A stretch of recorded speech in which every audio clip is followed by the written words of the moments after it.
Graham, 3-1 down at half-time. Your assessment of tonight's game?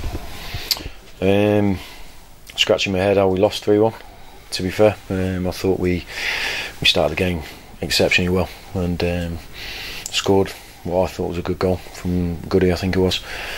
Disallowed for some reason. Carried on the front foot, missed a couple of chances, got another goal disallowed. I just thought things conspired against us that were out of our control tonight. At points, but we can't do that with the goals. Their first goals is offside. It wasn't a free kick anyway, but it's offside. Second goal is down to us, poor defending, and then we just carried on going and kept competing. And then we've conceded a goal out of the blue in the second half, which is a bit of a punch to the stomach, really, because I thought we were very competitive in a game against a good team. And like I said, I think they've had 3 efforts on target and scored 3 goals. Now that's something that we have to look at as well. And prior to that third goal, you really nullified them after the break, haven't you? You've done all the pressing. Yeah, well, if you take the 3 goals out of it, I'm content with the performance and how we've played. But we're in a results business, and we were here to get a result tonight. Now we're 2 goals down, but we've got 90 minutes to get that back. Now what I saw tonight was more than enough to go to Chesterfield and get a positive result. So that's what we spoke to the players about. Whatever happened tonight, there was 2 legs, and I think the players know themselves that they were more than competitive tonight, and they've got a chance in the second leg. Now Chesterfield, I think, know they're in a good game tonight against a good opponent, but we have to make sure we can't just skate over the goals that we've conceded, because a couple of them have come from little mistakes of our own, and we have to make sure we improve on that. Yeah, that's exactly what you're trying to cut out, isn't it? It is, and we've done a lot of work on it, and we did it, and we were hard to beat, and we kept 3 clean sheets in 4 or something. And sometimes it's difficult training when there's so little time in between the games to keep reminding the lads about this, and I think we've just undone ourselves in the last couple of games with poor goals conceded, and but actually what we've done on the ball tonight especially, I thought we more than deserved to get something or get a more positive result out of the game. Any views on the 2 disallowed goals? Have you spoken to the officials or seen it on the DVD? No, I've not seen it on the DVD yet. I'm not going to speak to the officials. I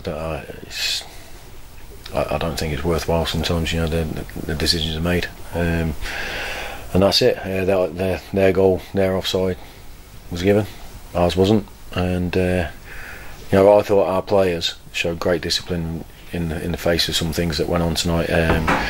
Not from Chesterfield, but from some of the decisions that were going on.